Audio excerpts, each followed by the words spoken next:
Kw'isoko. Kw'isoko ni ikiganiro mushikirizwa mukagitegurirwa n'urunani rw'amaradiyo Radio Inzamba agateka kawe, Radio RPA ijwi ry'abanyagihugu na Radio Television Renaissance. Kw'isoko. Kw'isoko ni ikiganiro mushikirizwa mukagitegurirwa n'urunani rw'amaradiyo Radio Inzamba agateka kawe, Radio RPA ijwi ry'abanyagihugu na Radio Television Renaissance. Mu ntango z'uno mwaka w'ibihumbi 2023 Uburundi bwaremeje amasezerano agenga urwaruka rwa Afrika. Ayo masezerano akaba yemejwe n'ibihugu vya Afrika mu ntumbero yo gutorera umuti ibibazo bihanze urwaruka nko kubura akazi, gukumirwa mu nzego zifata ingingo n'ibindi. Mu gushira igikumu kuri ayo masezerano Uburundi bwaba bwiyemeje iki? Two kwizera ko hari akamaro bizogirira urwaruka rw'Uburundi rusanzwe ruhanzwe n'ingorane zitari nke. Ibi nivyo tugira tubashikirize muri kino kigabane kw'isoko. Pierre Gahungu nije ngenda kibashikirize kaze.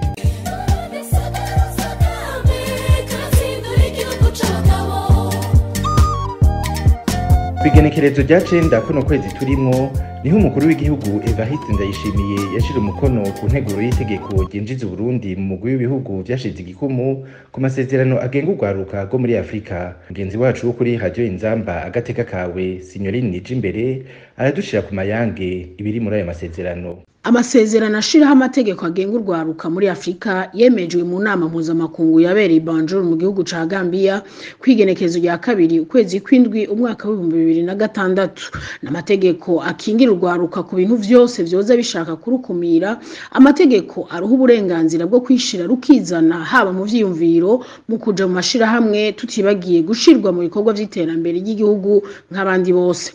Ibihugu biteye igikumu kuri ayo masezerano biba vyiyemeje ko bigiye gukora ibishoboka vyose ngo bitorere umuti ingorane zihanze urwaruka. Muri rusangi izo ngorane nazo zikaba ari ubushomeri, ubukene, kutaronka ibintu vyankenerwa mu buzima bwa misi yose, cane cane mu bijanye n'indero n'amagara y'abantu.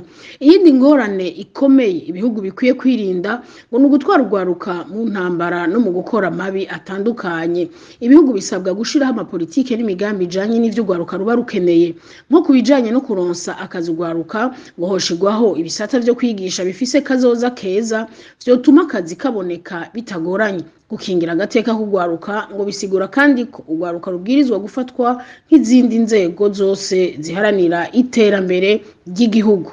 Gukingira agateka k'urwaruka ngo bisigura kandi ko urwaruka rubwirizwa gufatwa nk'izindi nzego zose ziharanira iterambere ry'igihugu rugahabwa n'amabanga y'igihugu. Ariko rero naho biruko ayo masezerano aravuga ko n'urwaruka rufise ivyo rusabwa ngo rubwirizwa guharanira iterambere ryago n'iry'igihugu, rukirinda ivyo vyose vyo rukwegera kubiyayura mutwe mu bijanye n'iterabwoba, mu bwicanyi canke mu bundi bugizi bwa nabi. Urwaruka kandi rusabwa guharanira urukundo n'umwumvikano mu bantu atagutandukanya urukoba, ubwoko, igitsina canke imigambwe. Gushira umukono ku masezerano ni kimwe, ariko kugira urwaruka ruve mu ngorane rurimwo bisaba ugushaka kwa leta mu gushiraho politiki itomoye itorera umuti ibibazo urwaruka rufise. Bivugwa na Patrick Ahishakiye, umuhinga mu vy'intwaro hamwe n'imigenderanire hagati y'ibihugu. Amasezerano kugira ngo agire agaciro nuko habaho ubundi bwigoro. Ubwo bwigoro rero no kuvuga bushobora gufasha kugira ngo aya masezerano ashigwe mu ngiro. Ivyo ari nayo mpamvu nagomba mvuge ngo icambere ini novuga ko ari intambwe ya mbere yakozwe.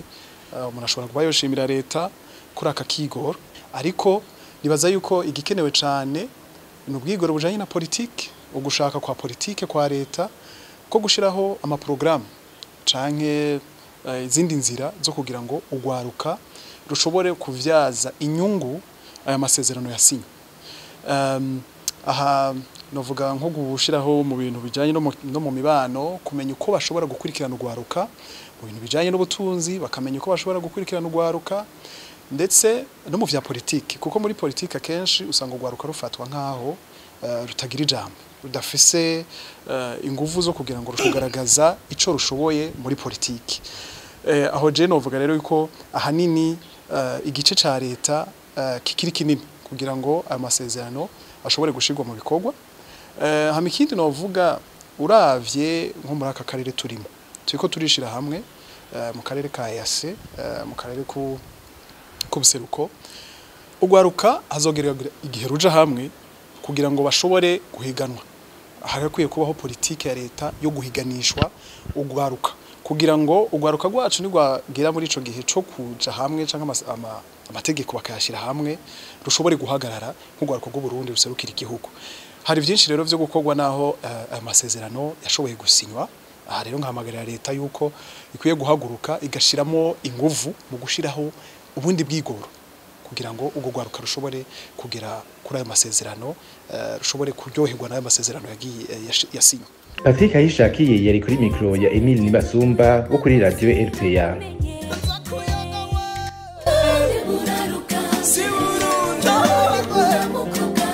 Kwinjira ku Burundi muri ayo masezerano agenga urwaruka rwa Afrika kwakiranywe akanyamuneza n'ihuriro ry'urwaruka rw'u Burundi CNJB.